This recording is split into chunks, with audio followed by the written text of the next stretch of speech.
Demand forecasting. यहाँ पे आप फोरकास्टिंग वर्ड का मतलब अगर समझेंगे तो फोरकास्टिंग का मतलब होता है प्रिडिक्शन और एस्टिमेशन ऑफ फ्यूचर। आप किसी पंडित के पास जाते हैं, ज्ञानी के पास जाते हैं, तो आप उनसे पूछते हैं कि मेरा भविष्य क्या होगा, क्या मुझे सरकारी नौकरी मिलेगी या फिर नहीं मिलेगी। तो वो अपनी नॉलेज का यूज़ करके आपको जो है एक अंदाज़ा लगाते हैं, प्रिडिक्शन लगाते हैं कि हाँ आपको सरकारी नौकरी मिल सकती है या फिर नहीं मिल सकती, या फिर आप जो है आप IT सेक्टर में काम करेंगे, आपको टीचिंग के लिए ज़्यादा अच्छा रहेगा, या फिर आप जो है डॉक्टर बनेंगे। तो एक प्रिडिक्शन लगाते हैं अपने कैलकुलेशन का और आपके ऊपर स्टडी करके। तो वही चीज़ प्रिडिक्शन या फिर फ्यूचर होता है, प्रिडिक्शन या फिर एस्टिमेशन होता है फ्यूचर का। तो इसी तरीके से जो मार्केटिंग ऑर्गेनाइजेशन होती है, बिजनेस ऑर्गेनाइजेशन होते हैं, वो भी जो है अपने डिमांड का फोरकास्ट करते हैं, यानी कि फ्यूचर में उनकी डिमांड क्या हो सकती है। वो अभी की डेटा के बेसिस पे, प्रीवियस की डेटा के बेसिस पे, नॉलेज रिसर्च के बेसिस पे या फिर अपने एक्सपीरियंस के बेसिस पे फोरकास्ट करते हैं कि फ्यूचर में जो है इतना हमारे पास जो है सेल्स हो सकता है कंपनी का। तो वही चीज़ सेल्स फोरकास्ट कहलाता है। सेल्स फोरकास्ट का मतलब हो गया estimation of sales in future. अगर एक लाइन में कहें तो estimation of sales in future, future में कितना सेल हो सकता है।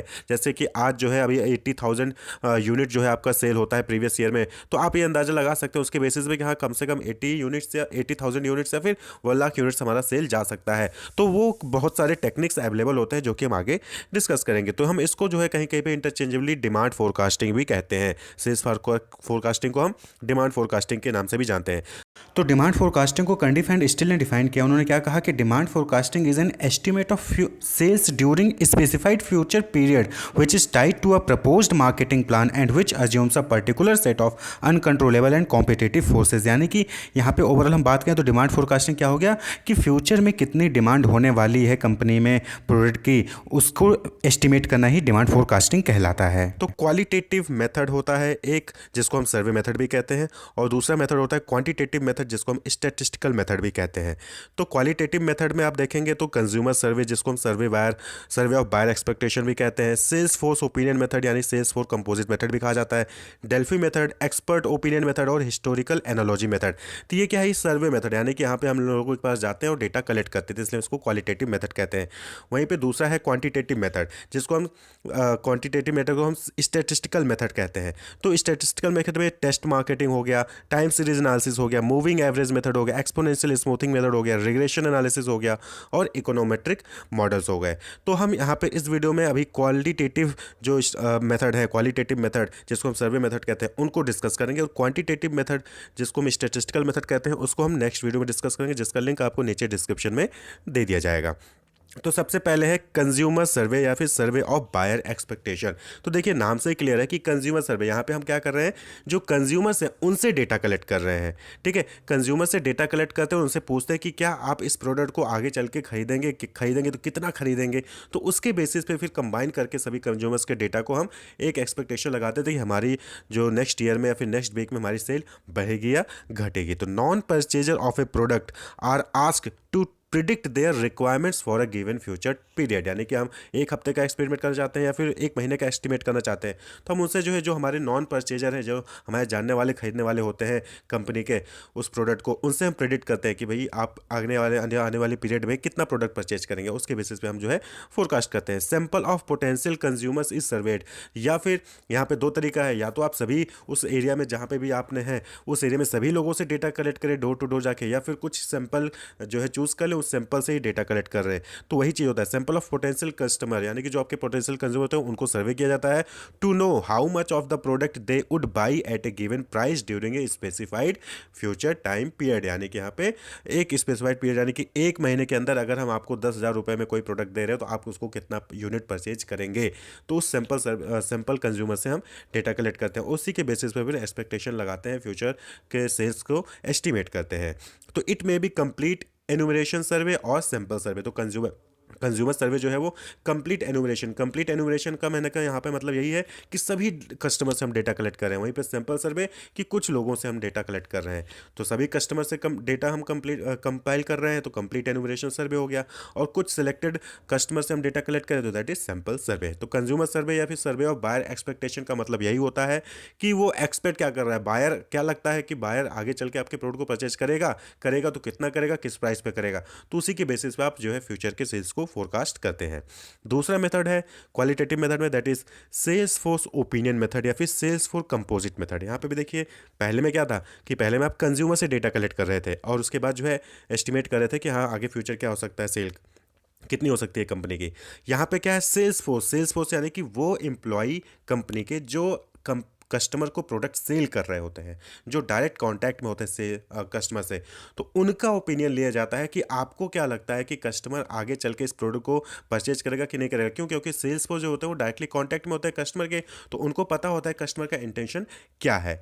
तो a method of forecasting future demand for a product by adding together what each member of sales force expects to be able to sell in his or her territory. यानी कि अब sales force को पता है कि customer का intention क्या है, तो सेल्स फोर्स को यह भी पता होगा कि वो कितना सेल कर सकता है। तो यहाँ पे सेल्स फोर्स के इंटेंशन को, उसके एक्सपेक्टेशन को लिया जाता है कि उसको क्या लगता है कि वो अगले महीने कितना प्रोडक्ट सेल कर देगा, और इस तरीके से सभी सेल्स फोर्स से डेटा कलेक्ट करके उसको कंबाइन कर दिया जाता है और एक ओवरऑल जो है एक्सपेक्टेशन निकाला जाता है कि कितना फ्यूचर में सेल हो सकती है। तो ये that is sales force opinion method used by companies for short term forecast, यानी कि एक महीने, हफ्ते या फिर 6 महीने, साल भर के लिए इसको यूज़ किया जाता है। Take advantage of their field staff intimate knowledge of customers need and market condition by asking them to forecast the companies sale for their respective area for the coming season or year. तो आने वाले season के लिए, फिर आने वाले year के लिए उनके एरिया में सेल्स फोर्स को एक एरिया डिवाइड किया जाता है कि आप कानपुर देखेंगे, आप लखनऊ देखेंगे, आप बनारस देखेंगे, या फिर आप पूरा उत्तर प्रदेश देखेंगे। तो उनको उनके एरिया में उनके एक्सपेक्टेशन के अकॉर्डिंग क्या लगता है कि कितना यूनिट सेल कर सकते हैं, वो डेटा कलेक्ट किया जाता है। उसके बाद जो इंडिविजुअल फोरकास्ट होते हैं सभी सेल्स फोर्स का, उसको कंबाइन करके ओवरऑल डिमांड फोरकास्ट जो है ऑर्गेनाइजेशन का एस्टिमेट किया जाता है। तो that is sales force opinion method या फिर सेल्स फोर्स कंपोजिट मेथड।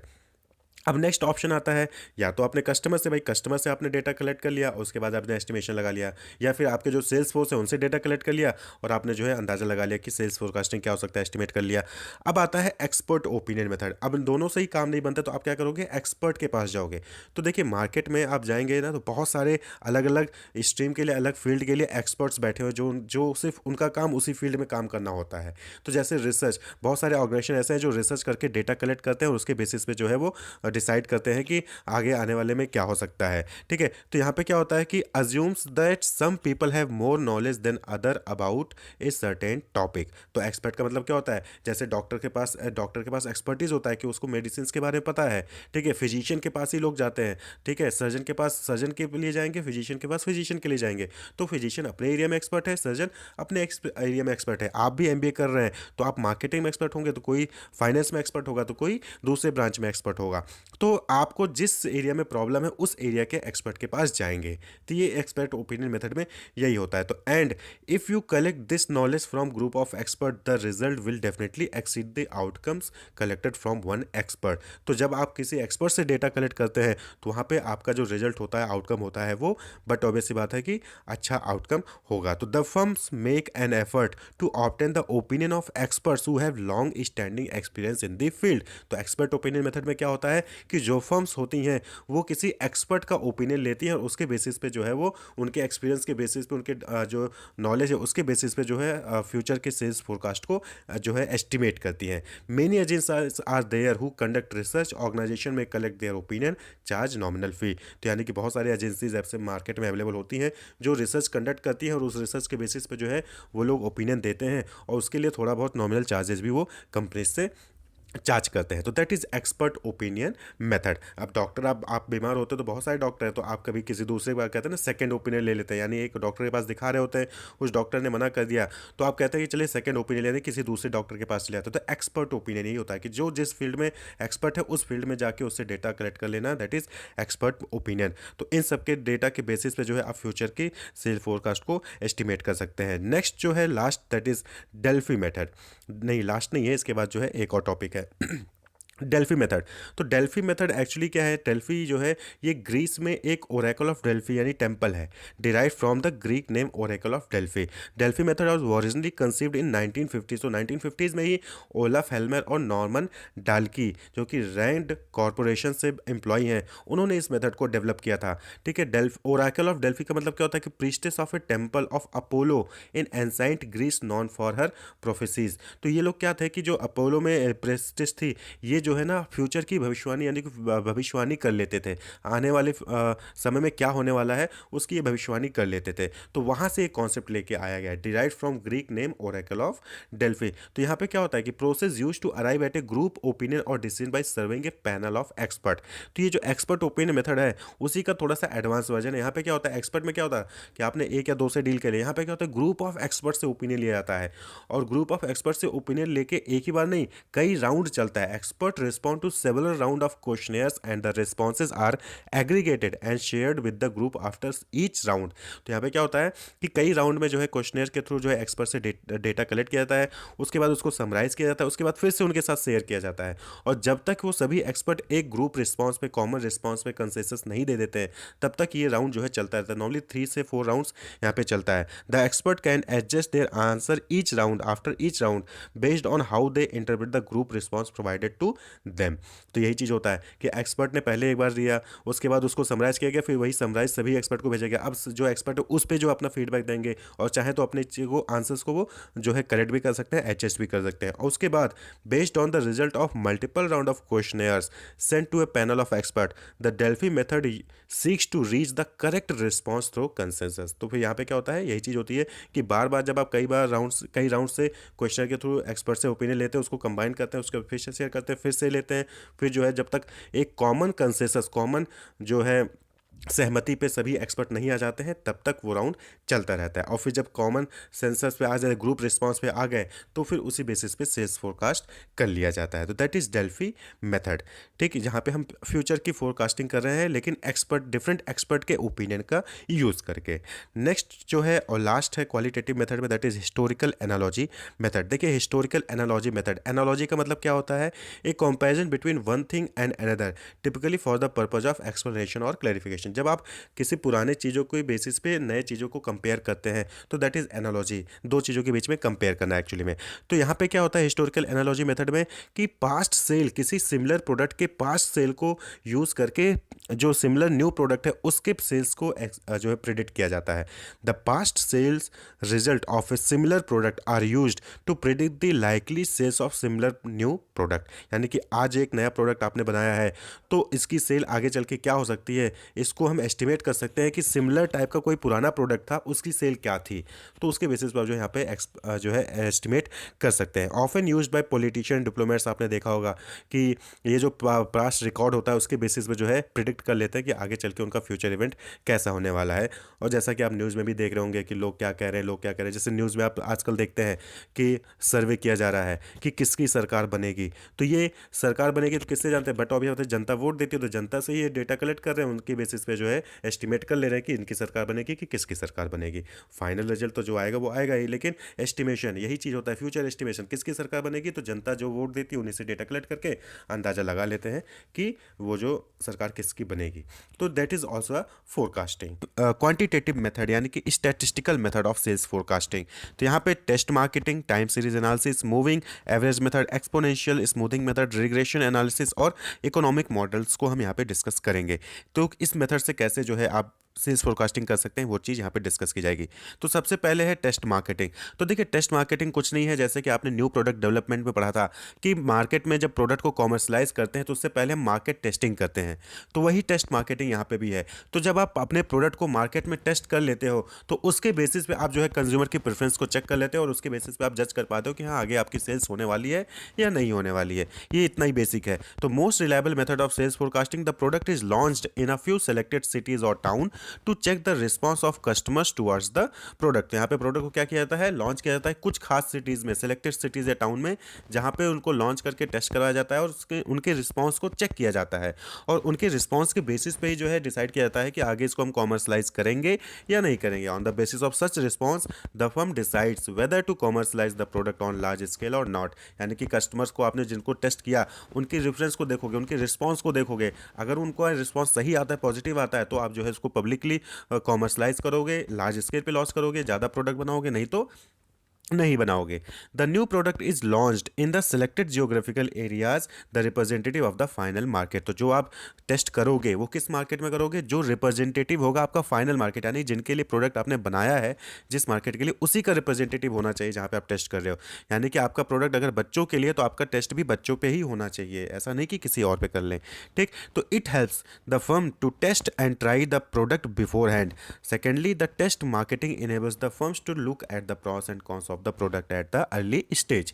तो ये जो सेल्स फोरकास्टिंग का टेस्ट मार्केटिंग मेथड है, ये जो है कस्टमर को टेस्ट और ट्राई करने का मौका भी देता है और साथ ही साथ प्रोडक्ट के बारे में आपको पता चल जाता है कि उसके रिस्पॉन्स कैसे आएंगे। दूसरा कि इसके प्रॉस और कॉन्स, यानी कस्टमर आपको इसके प्रॉस, प्रोडक्ट के प्रॉस यानी कि क्या उसके नुकसान है क्या फ़ायदे हैं, ये भी आपको बता देगा अर्ली स्टेज पे, शुरुआती स्टेज पे, जिससे कि आप उसको करेक्ट करके दोबारा से लॉन्च कर सकते हैं। तो ये टेस्ट मार्केटिंग होता है। नेक्स्ट जो मेथड है that is time series analysis. तो जैसा कि आप देख रहे होंगे फिगर में भी कि यहाँ पे क्या होता है कि डेटा को टाइम पे अरेंज कर लिया जाता है, टाइम और डेट वाइज, और उसके बाद उसको एनालाइज किया जाता है। Past data are arranged into time series and then they are analysed. Process of analysing time series data using statistics. तो इसको जो हम स्टैट्स का यूज करके जब एनालाइज करते हैं तो that is time series analysis, और उसके बेसिस हम फ्यूचर को फोरकास्ट कर सकते हैं। जैसे कि आप यहाँ पे देख रहे हो कि मंथली पैसेंजर्स, अब ये मंथली पैसेंजर का डेटा है कि कब जो है पैसेंजर्स जितना हमारे पास ट्रैवल कर रहे हैं। अब रेलवे का ले लीजिए या फिर किसी बस डिपार्टमेंट का ले लीजिए, तो वो जानना चाहता है कि कौन से ईयर में क्या पैसेंजर की रेट रही है। तो 1950 में पैसेंजर की संख्या कम थी, 1952 में ज़्यादा हुई, 1951 में उससे ज़्यादा,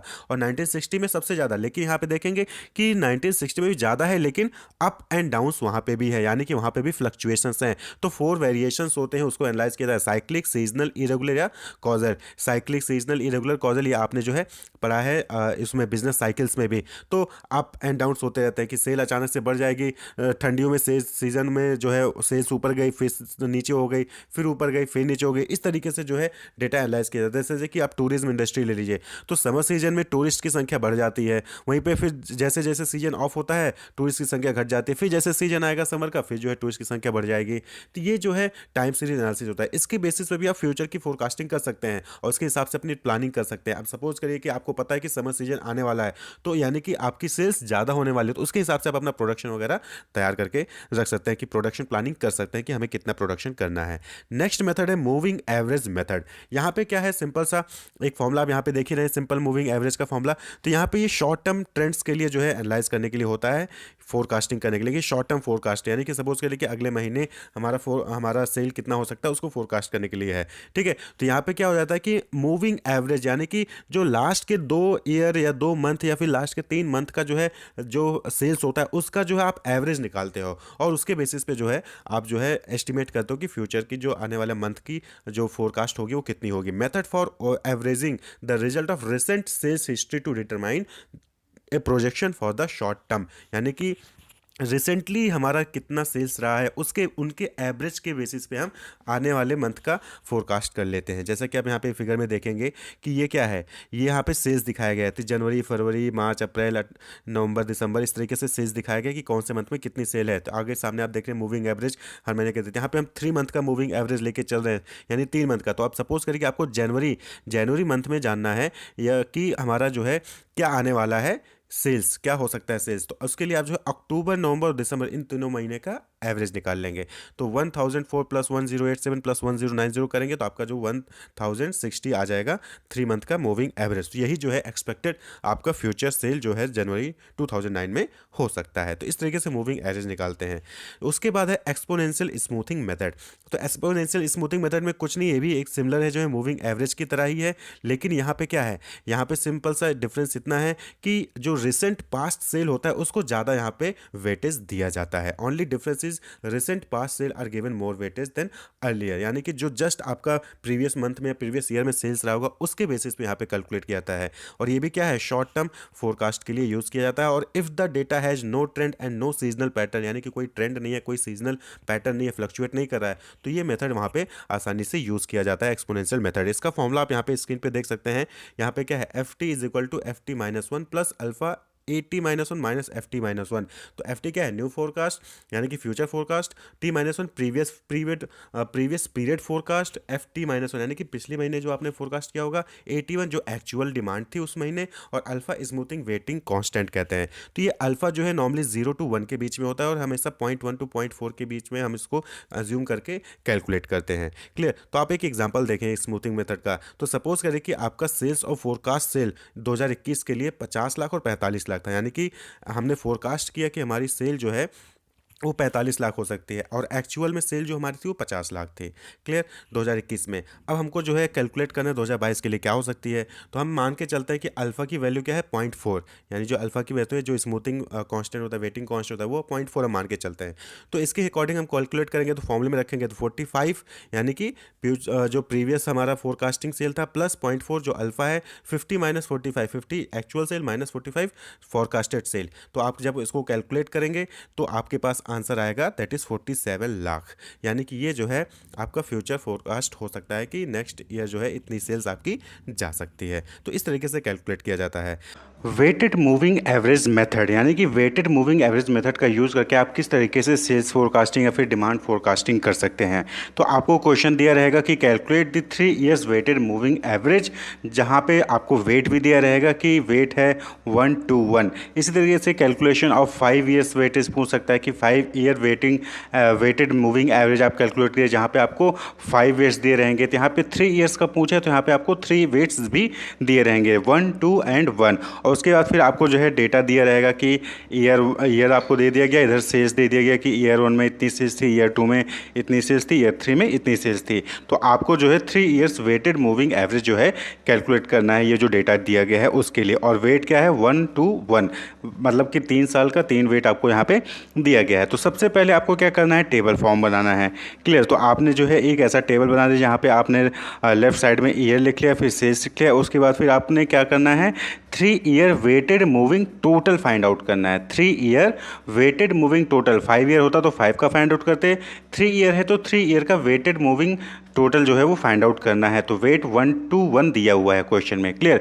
तो अब यहाँ पे देखिए 3 year है तो जो सेल्स वाला कॉलम है आप वहाँ पे देखेंगे तो यहाँ पे आपको जो है 3 year का वेटेड मूविंग टोटल कैलकुलेट करेंगे। तो कैसे करेंगे, जो ईयर 1 का सेल है 2 में क्या करेंगे, पहला वेट इंटू कर देंगे, 2 into 1।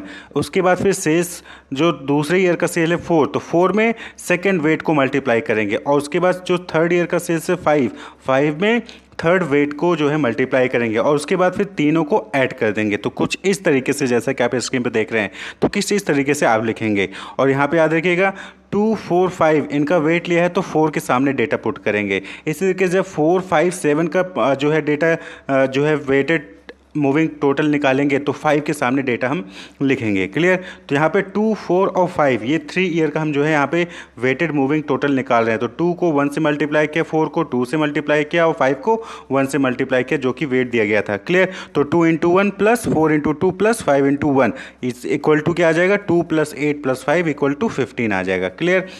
अब इसी तरीके से आप जो है नेक्स्ट 3 ईयर का वेटेड मूविंग टोटल निकालेंगे। तो नेक्स्ट 3 ईयर कौन है, 4, 5, 7। 2, 4, 5 का हमने निकाल लिया, अब है 4, 5, 7। तो 4, 5, 7 में 4 को 1 से, 5 को 2 से और 7 को 1 से मल्टीप्लाई कर देंगे। तो इस तरीके से आपके पास डेटा आ जाएगा 4 + 10 + 7 इक्वल टू 21। क्लियर। इसी तरीके से फिर नेक्स्ट जो आपका 3 ईयर का होगा दैट इज़ 5, 7 और 8, यानी कि थर्ड ईयर, फोर्थ ईयर और फिफ्थ ईयर को हम करेंगे।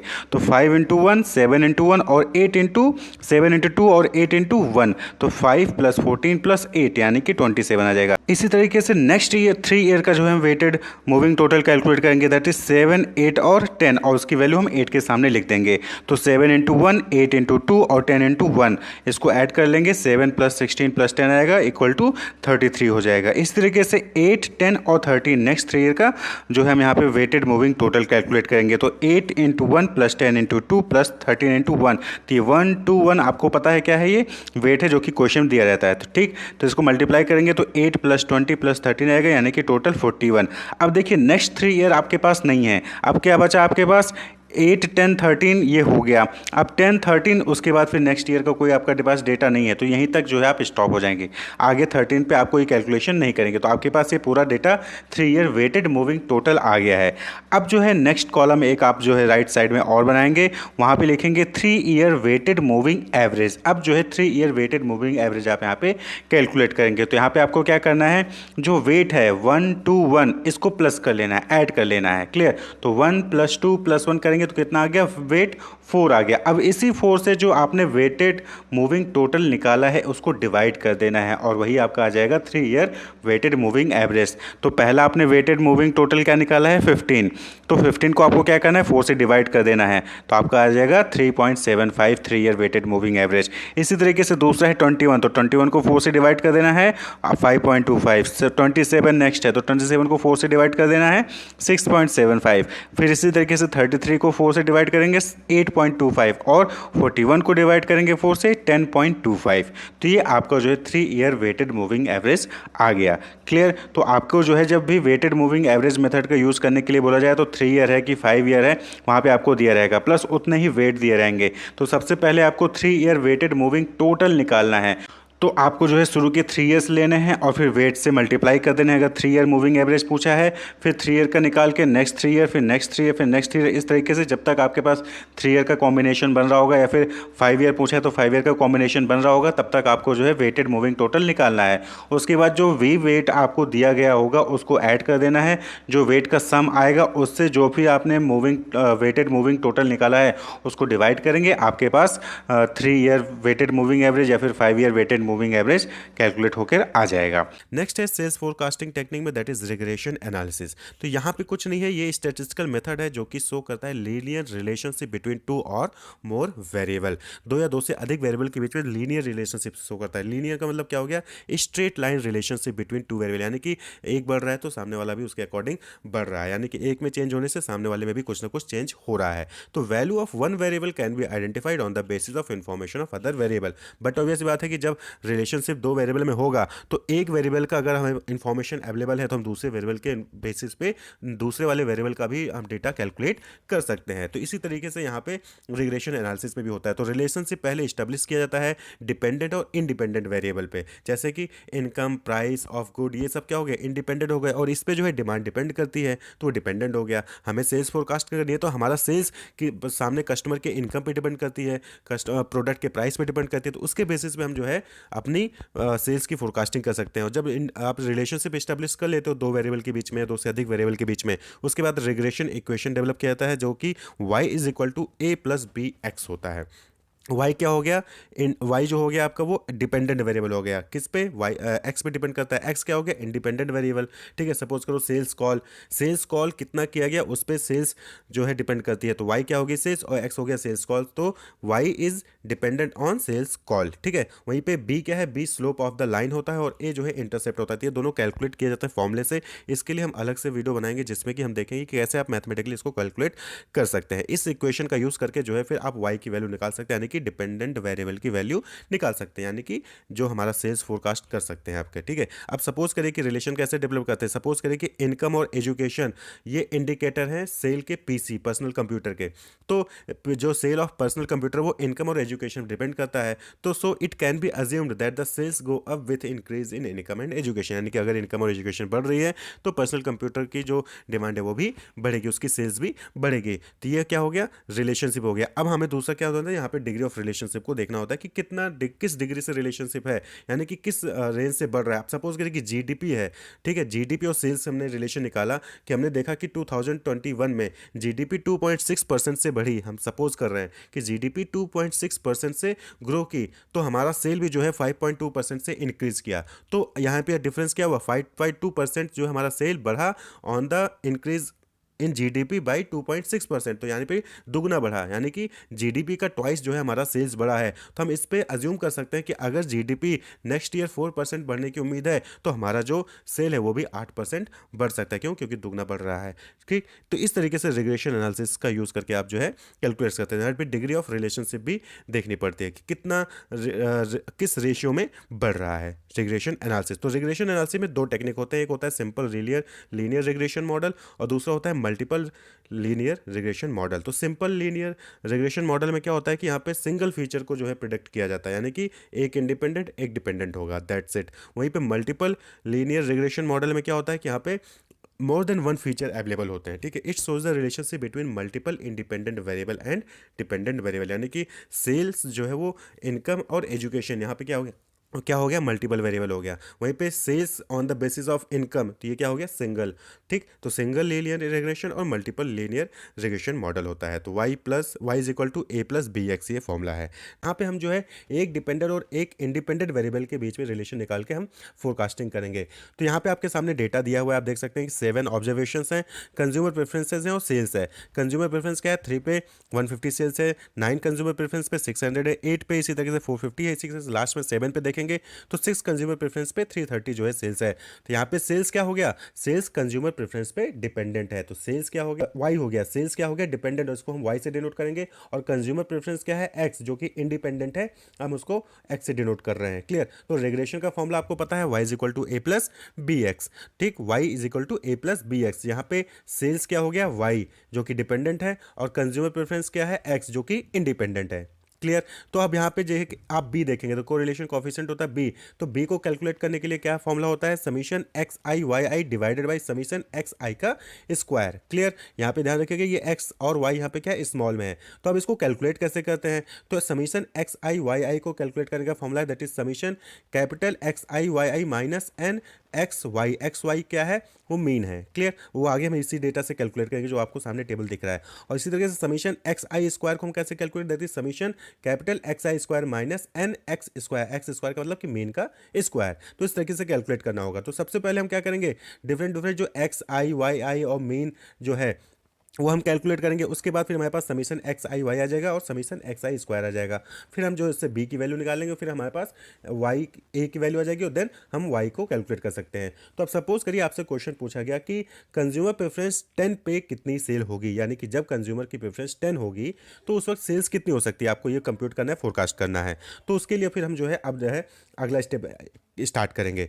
तो यहाँ पे आपको पता होना चाहिए कि कंज्यूमर प्रेफरेंस क्या है एक्स और सेल्स क्या है वाई। तो सबसे पहले हम क्या करेंगे कैलकुलेट एक्स आई और एक्स आई का स्क्वायर और X I Y I calculate करेंगे। तो एक्स आई का स्क्वायर कैसे होगा, तो कंज्यूमर प्रेफरेंस एक्स आई है तो उसी को स्क्वायर कर देना, यानी कि 3 का स्क्वायर क्या हो जाएगा 9, 9 का स्क्वायर 81, 8 का स्क्वायर 64, 5 का स्क्वायर 25, 9 का स्क्वायर 81, 2 का स्क्वायर 4 और 6 का स्क्वायर क्या हो जाएगा दैट इज 36। तो इस तरीके से आप जो है एक्स आई का स्क्वायर कैलकुलेट कर लेना है। अब अगला जो है आपका that is X I Y I, यानी कि कंज्यूमर प्रेफरेंस की जो वैल्यू है और सेल्स की जो वैल्यू है उसको आपस में मल्टीप्लाई कर देना है। तो आपका क्या आ जाएगा एक्स आई और वाई आई की वैल्यू आ जाएगी। तो आप इस तरीके से यहाँ पे देख सकते हैं कैसे हो जाएगा, that is 3 into 150 450, 9 into 600 500 5400, 8 into 450 3600, 5 into 200 1000, 9 into 550 4950, 2 into 100 करेंगे 200 एंड 6 इंटू 330 दैट इज 1980।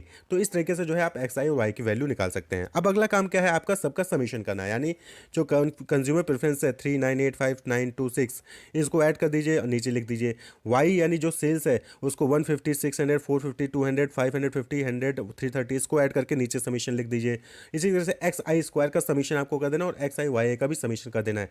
तो जब आप इनका समीशन निकालेंगे तो इस तरीके से X I is equal to 42 हो जाएगा, वाई आई की वैल्यू 2380 हो जाएगी, एक्स आई स्क्वायर की वैल्यू 300 और एक्स आई वाई की वैल्यू क्या हो जाएगी 17580। ये जो है आपका समीशन आ जाएगा। अब अगला काम क्या है आपको मीन निकालना है। मीन यानी एक्स की वैल्यू और वाई की वैल्यू निकालनी है। तो मीन कैसे निकलता है summation of X I divided by N, यानी एक्स की अगर मीन निकालें वहीं पर वाई का मीन कैसे निकलेगा summation of Y I divided by N. N क्या है number of observation that is 7।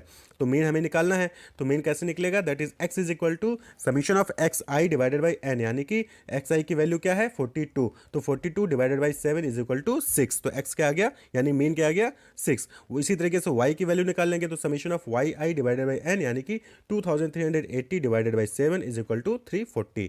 तो अब हमारा अगला काम क्या है, हमें वैल्यू निकालनी है किसकी बी की। तो v की वैल्यू निकालने के लिए हमें क्या कैलकुलेट करना होगा सबसे पहले समीशन एक्स आई वाई आई और समीशन एक्स आई का स्क्वायर। तो इसको कैलकुलेट करने के लिए हमें क्या करना है, ये वाला फॉर्मूला जो हमने देखा था इसमें वैल्यूज निकालने। तो सबसे पहले क्या है समीशन एक्स आई और वाई आई, तो इसकी वैल्यू क्या होगी देखिए समीशन एक्स आई वाई की वैल्यू क्या आई है 17580 माइनस क्या है n into X into Y, यानी n क्या है number of observation that is 7, x क्या है यानी मीन, x का मीन कितना था 6 ऊपर ही हमने कैलकुलेट किया है, और y यानी मीन ऊपर ही हमने कैलकुलेट 340, हमने वैल्यूज पुट कर दिया, हमारे पास क्या आ जाएगा summation X I Y is equal to 3300। Clear. इसी तरीके से आपको समीशन एक्स आई का स्क्वायर निकाल लेना, तो समीशन एक्स आई का स्क्वायर क्या होगा, that is summation X I square minus N X square, तो क्या हो जाएगा 300 माइनस 7 इंटू 36, 36 का है x क्या है 6, 6 का स्क्वायर 36, और 300 क्या है समीशन एक्स आई स्क्वायर जो कि आपने टेबल में कैलकुलेट किया। तो इस तरीके से आपके पास समीशन एक्स आई का स्क्वायर की वैल्यू क्या आ जाएगी 48। तो अब आपके पास समीशन एक्स आई वाई आई की वैल्यू आ गई और समीशन एक्स आई स्क्वायर की वैल्यू होगी 48। तो आपको क्या करना है वैल्यू पुट कर देनी, आपके पास b की वैल्यू आ जाएगी, यानी कि summation X I Y I divided by summation X I square. तो आपकी वैल्यू पुट कर देनी है, आपके पास क्या आ जाएगा दैट इज आपने समीशन एक्स आई वाई निकालना, फिर आपने समीशन एक्स आई स्क्वायर निकाला 48, तो बी की वैल्यू क्या है 3300 divided by 48 is equal to 68.75। Clear. तो यहाँ पे आप तो डेटा आपने कैलकुलेट कर लिया। अब जो है अगला काम आपको क्या है y is equal to A B X आपको दिया गया है। क्लियर। हमारे पास क्या है equation y is equal to A B X, तो हमारे पास b की वैल्यू आ गई, x हमारे पास मीन पता है, y मीन हमें पता है, तो हम क्या कैलकुलेट कर लेंगे a की वैल्यू, तो इसको इक्वेशन को एक्सचेंज करेंगे तो a is equal to Y minus B X भी हम लिख सकते हैं। तो y की वैल्यू क्या है मीन 340, b की वैल्यू 68.75 अभी जस्ट हमने कैलकुलेट की, और x क्या है मीन 6, तो यहाँ पे कैलकुलेट करेंगे इसको क्या आ जाएगा -72.5। क्लियर। तो a की वैल्यू आ गई, तो अब हमारे पास a की वैल्यू हो गई, b की वैल्यू हो गई और x की वैल्यू हो गई। अब हमें कैलकुलेट करना है, हमारा क्वेश्चन क्या था कि कैलकुलेट करिए कि 10 रेटिंग पे कंज्यूमर प्रेफरेंस पे सेल्स क्या होगा, यानी कि जब कंज्यूमर की प्रेफरेंस 10 होगी तो सेल्स क्या होगा। तो यानी कि यहाँ पे क्या हो गया x क्या हो गया 10, इंडिपेंडेंट है कंज्यूमर प्रेफरेंस, तो x की वैल्यू क्या हो गई 10। अब हमें जो है y की वैल्यू कैलकुलेट करी, तो y की वैल्यू के फॉर्मूला सीधा सीधा पुट करना है। a का मतलब -72.5 ऊपर कैलकुलेट किया है, b हमने 68.75 पहले कैलकुलेट किया, और x यहाँ पे हमको 10 मिल गया है, तो y इज इक्वल टू क्या हो जाएगा -72.5 प्लस 68.75 इंटू 10, यानी कि 615।